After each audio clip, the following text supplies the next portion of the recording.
what to do about the coming stock market crash, and what options do you have? Coming up.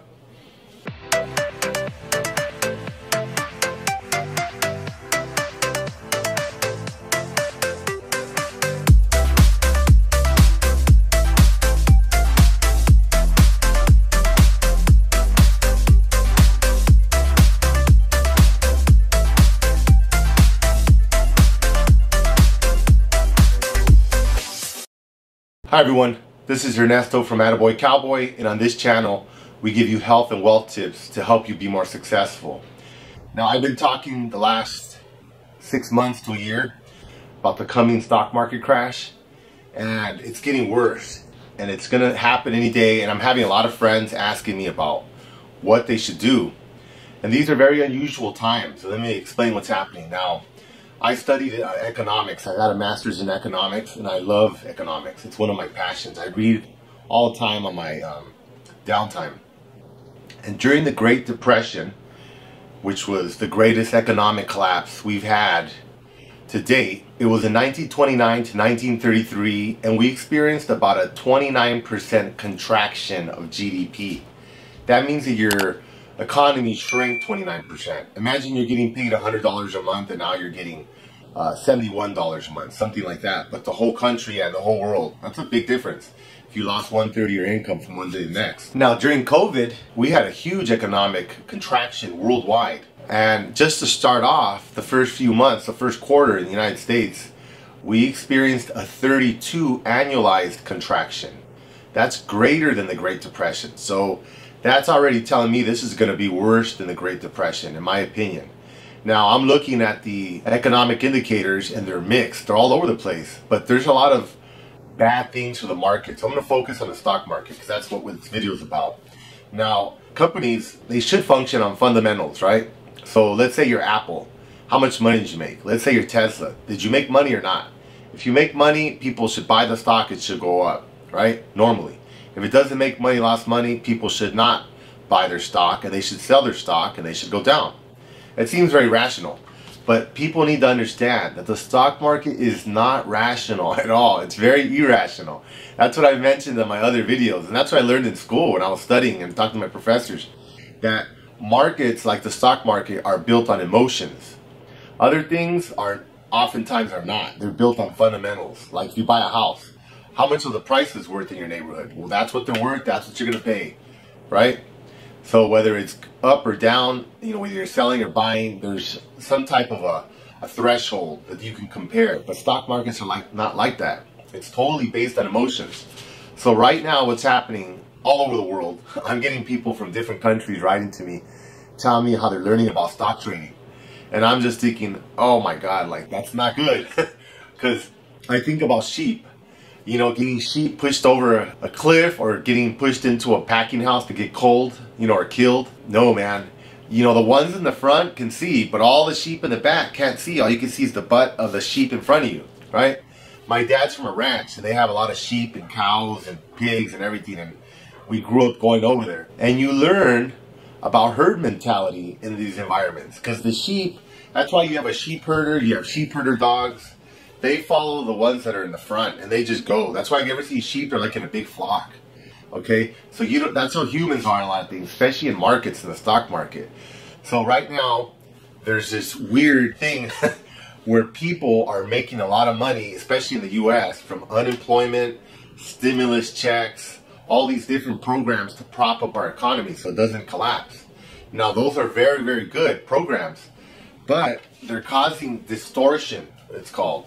People are sitting at home, they're bored, they're in quarantine, they're worried about their financial future. They don't know if they're going to have a job. A lot of people are unemployed. Unemployment went up over 20% in the United States. So it's very scary. And if you're getting this money, you're thinking, well, I need to prepare for the future.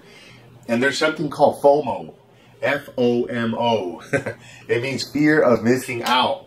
People are looking at the news, they're looking at all this stuff, and they're seeing, wow, Tesla. Tesla's like the number1 stock. It's so awesome.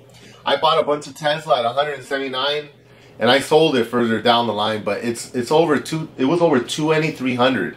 It just split into 5, and that's just people getting excited. They're sitting at home.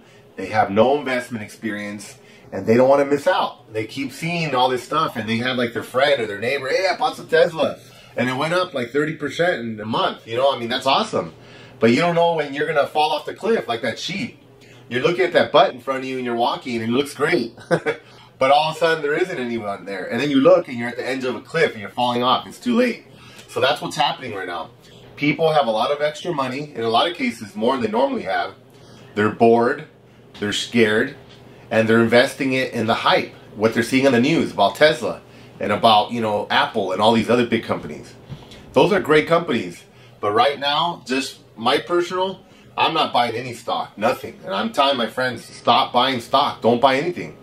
In fact, all your investments, you should be moving them into bond funds. Those are stable. Those pay you very little. They pay you like a few percentage points a year, but you're not going to lose any money. And those are good to buy in times of volatility right now. Like you have money in an investment account, move it all to bond funds. And after everything splatters and there's big mess, then you come back into the market and you buy stocks. Now, how do I know that's a good strategy? It's tried and true. In fact, read about Warren Buffett, the greatest of all time. That's what he's doing. People have been criticizing him because he's been missing this stock market rally we've had the last few months. In fact, I was talking to one of my friends who's really smart, got a lot of education, and he's a bank controller. He knows a lot. He does really complex stuff for banks. And he was telling me, no, dude, we're good. We already had our stock market crash in March, which we did. We had a stock market crash but see, finance and economics are different. Economics is kind of like a crystal ball. You're looking down the line. And all that crystal ball is saying this is bad news. We got a lot of unemployed people, and those people are going to run out of unemployment benefits, they're going to run out of stimulus checks, and reality is going to come.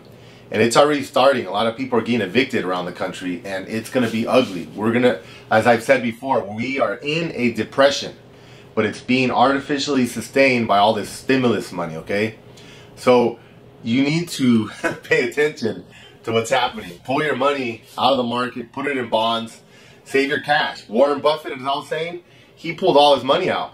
He has it like on the sidelines. I forgot how many billions of dollars he has just sitting, and people are criticizing him like, wow, you're missing this stock market rally. It's not that he's missing it, he has discipline. And in stock investing, you gotta have discipline. I know I've lost a lot of money. If you read my book, you'll read about some of my crazy losses I've had trying to like make it in stocks. I still trade stock, but it's very, very difficult. And I've always lost a lot of money. Overall, I have to be honest, I don't know if I've ever made any money. But now I have a safer strategy. I just invest in index funds, bond funds, that's it, boring stuff. And when times get rough, everything moves to bond funds. And I wait it out and then I buy again. You know, very simple, easy, like, no, don't get caught up in the hype. So right now, I get a lot of friends and family and a lot of people writing to me through, you know, YouTube, etc. about stocks. And I just feel like, man, these guys are going to get nailed. You're going to get nailed. It's a bad, bad time. Do not buy stocks. Okay, so there's two other things I wanted to discuss. The other one is, I want you to look on the internet. I want you to look at these charts I have here on the Great Depression. This kind of gives you an idea. During the Great Depression, the same thing happened that's happening right now, except they didn't get stimulus checks. People were losing all their jobs, and a lot of people were scared, and they were throwing it in the market. So you'll see on these charts here, the market started going up like crazy, even though the economies were going down. They were going into depression, people were all buying. But then they ran out of money, and it was kind of like shooting something into the sky, and eventually gravity takes over, and it comes back down. That's what happened, and you'll see it here in these charts. People were spending, trying to figure out a way to survive, and then they ran out of money, and then the fundamentals came into play. Like right now, all these companies are making a lot of money because people are buying them, and the stock price is going up. But they're not really making money. They're not. They're losing money. Most companies are losing money. 90% of companies are losing money right now because of COVID. They're closed down.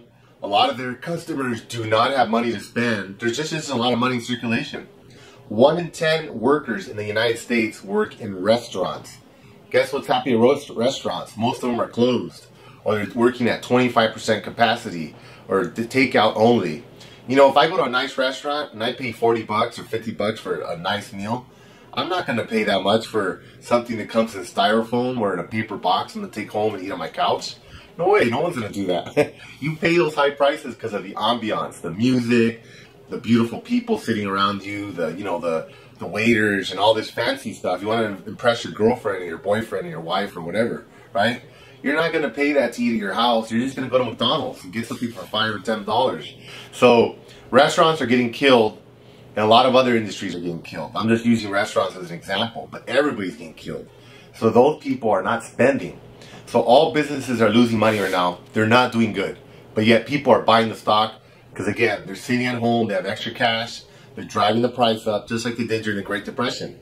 Now, if you look at my graphs here, you'll see the crash. That's where we're headed. We're going to run out of unemployment. We're going to run out of stimulus checks, not just in the US, Europe, different parts of the world, okay? And people in other countries like India, China, like countries in South America, I have friends in all those countries. They're writing to me and they're saying, hey, what's going on? Well, they're jumping in from all over the world. They may not be getting stimulus checks, but they're scared. We're all people, we're all the same. We all have the same emotions. And they're all seeing the stock market rise in the United States, and they're thinking FOMO, fear of missing out. They don't want to miss out, so they're jumping in too. And we're all going to get killed. They're going to get nailed. We're going to get nailed the same. There's equality in the stock market. That's a good thing. Everybody gets treated the same.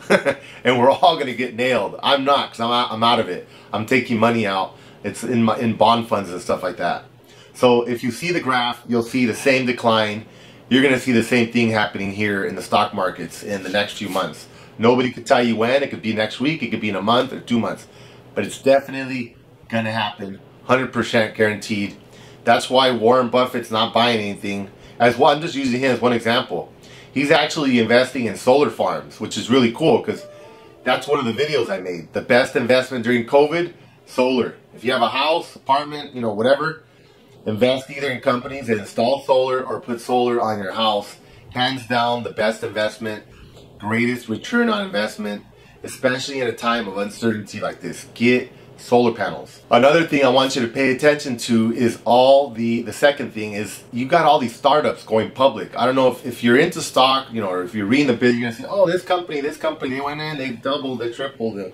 There's a lot of companies jumping in. In fact, right now there's a big rush. I've been reading about all these IPOs. They're called initial public offerings. New companies that are jumping in. In fact, Airbnb was saying they weren't going to go public for years, if ever. But they had such a terrible year because of COVID. Back in March, they lost 80% of their bookings. I know because we help people with their Airbnbs and they got killed. Those first few months, a lot of people we helped, they went out of business. They lost all, they sold all their furniture. They closed down their apartments or houses, whatever, and they just rented them out or they gave up the leases. So Airbnb got killed, and now they have existential threat. They think they could go bankrupt. They've been borrowing money, they're not getting enough money. But Airbnb, as an example, has a name. People know them. So if they go public, people are going to dump money in them because there's all these people buying right now, right? So Airbnb's lined up. All these companies that did not want to go public are saying, hey, and I hate to put it this way, but it's the truth. They're saying, hey, you know what? We have economists, we have all these financial experts that work for us, and they're telling us the future is looking very bad, and we may not survive. And when we get to that point, no one's going to lend us money. There isn't going to be any liquidity, they call it. There isn't going to be cash available to borrow. We're going to lose our credit lines, so we're going to go bankrupt. So why don't we jump into the stock market now while there's all this hype, and we'll kind of take advantage of all these suckers that are buying stock right now, and we'll cash out and we'll be good. We could survive. Even if our stock price goes down further down the line, we're already sitting on all this cash. They get to keep that, and that keeps them afloat. That's basically why you're seeing so many companies going public right now and preparing to go public. It's not because it's the greatest of financial times. It's because it's the worst, and because of all the uncertainty that's coming. And they're smart, and they have experts. They have billion-dollar companies. They have a whole team of financial people. They're explaining to them, dude, you're going to go bankrupt. You're going to disappear. Oh, shit. Sorry to say that. But we better go public. Let's get some money. Let's take advantage of these stock market rallies. And then when it crashes, well, hey, that's everybody else's problem, right? At least our company stayed solvent. I'll give you a third and final example about what's happening, about liquidity, because I think that's important. I mentioned that. Credit is becoming stricter.